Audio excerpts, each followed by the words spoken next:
Hi friends, आज आपण lesson number 10 पाहणार आहोत. वाउचर हा. या लेसन मध्ये आपल्याला जर्नल एंट्रीज करणारी कोणकोणती वाउचर यूज करतात, त्यांचे शॉर्टकट कीज काय आहेत, ते कधी यूज करायचे, त्याचे एंट्रीज कशा करायच्या, हे सर्व पाहायचं आहे. तर चला स्टार्ट करूया आजचा व्हिडिओ वाउचर.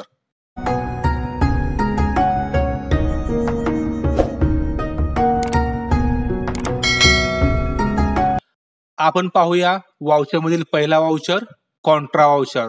कॉन्ट्रा वाउचरच्या पुढे जी ब्रॅकेट मध्ये दिले आहेत बघा, F4 असेल, हा F5 असेल किंवा हा F6 असेल, हे सगळे काय आहेत, त्याचे शॉर्टकट कीज आहेत. तुम्ही काय करायचे आहे, नेहमीप्रमाणे ही नोटबुक आहे ती काय करायची आहे, लिहून घ्यायची आहे असे.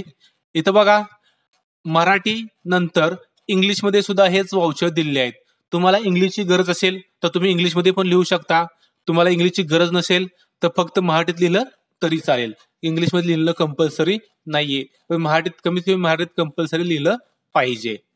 तर पहिला वाउचर पाहूया, Contra voucher. Contra voucher shortcut keys आहे F4. ही F4 काय करायची, कीबोर्डनं प्रेस करायची आपल्याला सोडवताना प्रॅक्टिकल मध्ये. कॉन्ट्रा वाउचर कधी येतो, तर बँकमध्ये पैसे भरणे, बँकेमधून पैसे काढणे किंवा एका बँकेतून दुसऱ्या बँकेत पैसे ट्रान्सफर करणे. 3 कंडिशन आहेत बघा इथं. पहिले आहे बँकेत पैसे भरणे, दुसरे आहे बँकेतून पैसे काढणे आणि तिसरे आहे एका बँकेतून दुसऱ्या बँकेत पैसे ट्रान्सफर करणे. या 3 कंडिशन साठीच काय करायचं आहे, आपण कॉन्ट्रा वाउचर यूज करायचा आहे. त्यानंतर दुसरा आहे पेमेंट वाउचर F5. आता बघा इथं सगळ्यात महत्वाचं आहे फिक्स्ड ऍसेट्स. रोखीने खरेदी केले असेल तर, रोखीने म्हणजे काय, कॅश किंवा चेकनं. कॅश किंवा चेकनं जर खरेदी केली असेल आपण फिक्स्ड ऍसेट्स, कॅश किंवा चेकनं खरेदी केली असेल तर काय करायचं, पेमेंट वाउचर यूज करायचा. ही झाली पहिली कंडिशन. किंवा एखादे पेमेंट पेड केले असेल तर, आपण कोणाला पैसे दिले असतील, कोणत्या गोष्टीचे जे पैसे असतील ते पेड केले असतील तर काय करायचं, पेमेंट वाउचर वापरायचं आहे. याला सुद्धा 2च कंडिशन आहेत. फिक्स्ड ऍसेट्स म्हणजे काय, सर्व वस्तू त्या रोखीनं कॅश किंवा चेकनं खरेदी केल्या असतील किंवा एखाद्या व्यक्तीला वस्तूचे किंवा कशाचे असेल ते पेमेंट पेड केले असेल तर पेमेंट वाउचर वापरायचा. इथे एक लक्षात ठेवा शॉर्टकट, जो लक्षात ठेवायचा फक्त एक्झाम मध्ये लिहायचा नाही. पेड शब्द आला, PIAD, पेड शब्द आला की काय समजायचं, आपल्याला पेमेंट वाउचर घ्यायचा आहे. त्यानंतर तिसरा वाउचर आहे रिसिप्ट वाउचर. त्याची शॉर्टकट कीज आहे F6.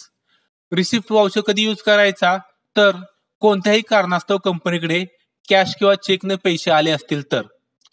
आपली जी कंपनी असेल त्या आपल्या कंपनीने पैसे रिसिव्ह केले असतील, मग ते कॅशने करू किंवा चेकने करू, कोणत्याही कारणास्तव कंपनीकडे पैसे आले असतील तर कुठला वाउचर घ्यायचा, रिसिप्ट वाउचर. त्यानंतर आहे journal voucher F7. Journal voucher कधी यूज करायचा, फिक्स्ड ऍसेट्स उधारी खरेदी केले असेल तर. उधारी म्हणजे काय, जर कॅश किंवा चेकनं खरेदी केलं नसेल, बघा सगळं फिक्स्ड ऍसेट म्हणजे सर्व वस्तू जर कॅश किंवा चेकनं खरेदी केल्या नसतील तर त्याला काय म्हणायचं, उधारी खरेदी केले असतील, ते काय करायचं, जर्नल वाउचरला त्या एंट्रीज करायच्या.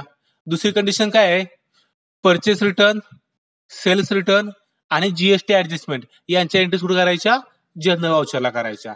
बघा पुन्हा एकदा सांगतो मी, फिक्स्ड ऍसेट्स उधारी खरेदी केले असतील किंवा purchase return, sales return, GST adjustment यांच्या एंट्रीज जर्नल वाउचरला करतात.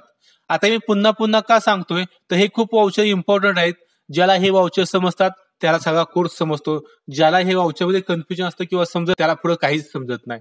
त्यामुळे तुम्ही हे व्यवस्थित ऐका, 2दा 3दा ऐका, पण हे परफेक्ट झाले पाहिजेत वाउचर सगळे.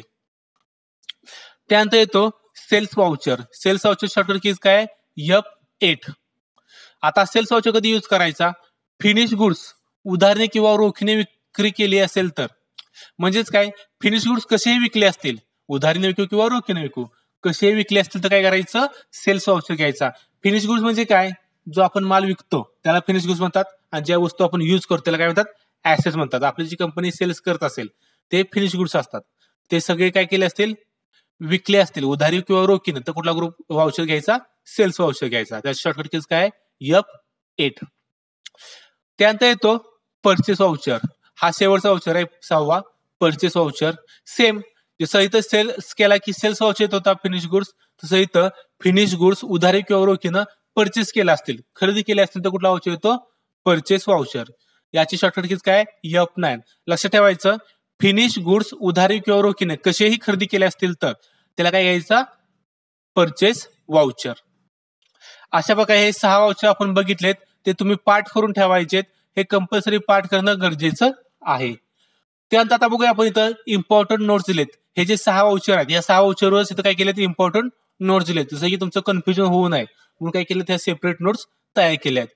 पहिली आहे फिक्स्ड ऍसेट रोखीने खरेदी केली असेल तर त्याची एंट्री पेमेंट वाउचरला करावी आणि फिक्स्ड ऍसेट्स उधारी खरेदी केली असेल तर त्याची एंट्री जनरल वाउचरला करावी.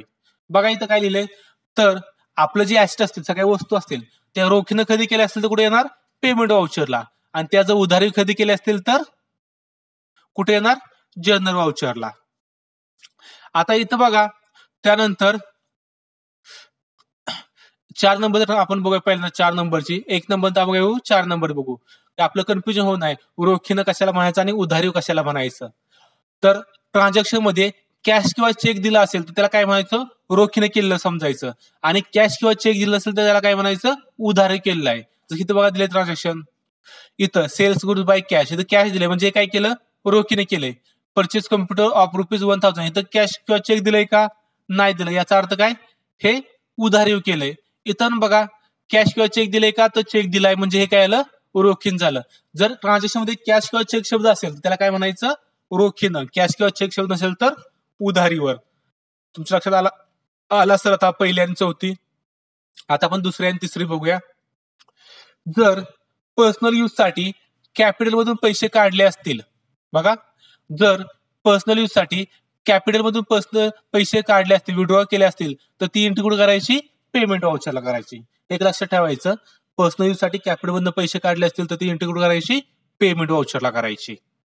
आणि अजून एक राहिली इम्पॉर्टंट नोट्स आहे ट्रान्झॅक्शन मध्ये पार्टी नेम आणि कॅश किंवा चेक दोन्ही दिले असेल तर एंट्री करताना कॅश किंवा चेक बँक नेम घ्यावे पार्टी नेम घेऊ नये. बघा आता याचा अर्थ सांगतो तुम्हाला तुम्ही दुकानात खरेदी करायला गेला दुकानदाराला तुम्ही जर पैसे दिले जेवढ्या मालाचं खरेदी केलं तेवढ्या मालाचे पैसे दिले तर दुकानदार तुमचं नाव लिहून घेतो का नाही लिहून घेत. का लिहून घेत नाहीत तर त्या तुमच्या नावाशी काही घेणं देणं नसतं.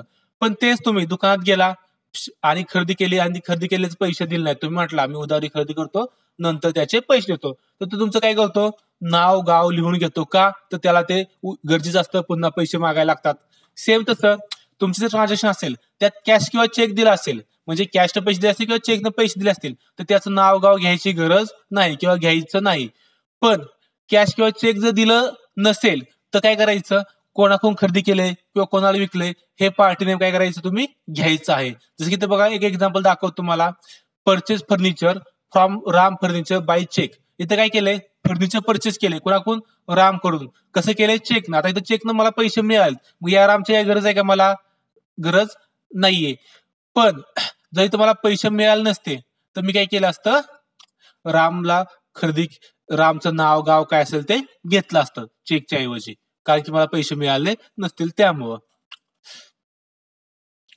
त्यानंतर आता इथे एक एक्झाम्पल दिलंय बघा इथे एक एक्झाम्पल दिले ते आपले एक्झाम्पल काय करायचे आहे याला वाउचर लावून बघायचे की तुम्हाला हे जमते का नाही हे तुमच्या थोडक्यात लगेच लक्षात येईल. आता हे एक्झाम्पल जे आहे ते काय करायचं आहे असं लिहायचं पहिल्यांदा तुम्ही लिहिलं असेलच त्याला तुम्ही स्वतःहून वाउचर देऊन बघा तुम्हाला किती जमतं ते लक्षात येतील.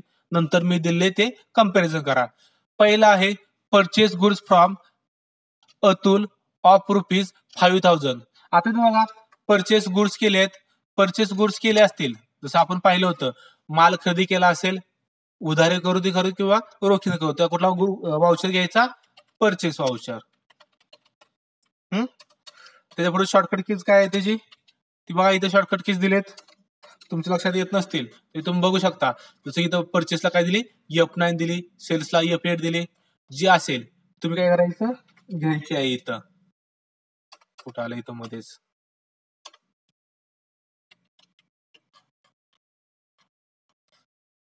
F9 okay. त्यानंतर सेम सेल्स गुड्स केले बघा इथं सेल्स गुड्स म्हणजे काय केला इथं माल विकलाय मग कुठला वाउचर येणार तर याला सेल्स वाउचर येणार सेल्स वाउचर. इथं तुम्ही काय करायचं, जी शॉर्टकट कीज काय असेल ती तुम्ही स्वतः लिहिताना लिहून घ्यायची सोडवताना. त्यानंतर सेम बघा इथं परचेस कम्प्युटर ऑफ ₹1000. आता इथं कम्प्युटर गुड्स आहे का ऍसेट्स आहे, तर ऍसेट्स आहे. ऍसेट्स खरेदी केल्यानंतर दोन वाउचर येतात.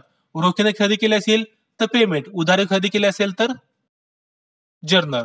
आता कॅश किंवा चेक असेल तर त्याला काय म्हणायचं, रोखीनं. कॅश किंवा चेक नसेल तर उधारी. म्हणजे ही एंट्री काय, उधारी खरेदी केली. काय खरेदी केलंय, ऍसेट्स. मग ऍसेट्स उधारी खरेदी केला असेल तर कुठला वाउचर येतो, जर्नल वाउचर.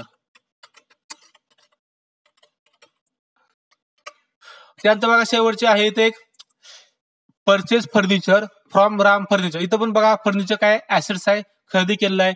पण हे कसं केलंय, चेकनं. चेक म्हणजेच काय, आपली बँक काय असेल ती. पण आता इथं चेकनं खरेदी केलंय म्हणजे रोखीनं खरेदी केलंय म्हणून कुठला वाउचर नाही तर घेताना घ्यायचा, बरोबर आहे, पेमेंट. Payment voucher. तुमच्या लक्षात आलं असतील कसे वाउचर लावायचे. उद्या आपण या एक्झाम्पललाच, जसे हे एक्झाम्पल आहेत त्यांना CRDR कसं लावायचं हे बघणार आहे. ते CRDR लावल्यानंतर त्या एंट्रीज कशा करायच्या ते नेक्स्ट व्हिडिओमध्ये बघणार आहे आपण.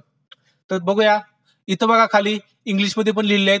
तुम्हाला इंग्लिशमध्ये हवे असतील तर तुम्ही इंग्लिशमध्ये लिहा, नको असतील तर नाही लिहिलं तरी चालतंय. तर अशा प्रकारे आजच्या व्हिडिओमध्ये आपण पाहिला लेसन नंबर 10 वाउचर. तुम्ही हे वाउचर पुन्हा मी सांगतो पाठ करून ठेवा, गोल्डन रूल्स पाठ करा, त्याशिवाय तुम्हाला इथून पुढचे लेसन जमणार नाहीत. थँक्यू. या व्हिडिओबद्दल किंवा टॅली प्राईम कोर्सबद्दल तुम्हाला काही शंका असेल, अडचण असेल तर ती तुम्ही कमेंट बॉक्समध्ये मांडू शकता. त्याचं उत्तर मी नक्की देईन. तसेच हा व्हिडिओ आवडला तर लाईक करा, शेअर करा आणि आमचे नवीन नवीन व्हिडिओ पाहण्यासाठी या चॅनलला लगेच सबस्क्राईब करा.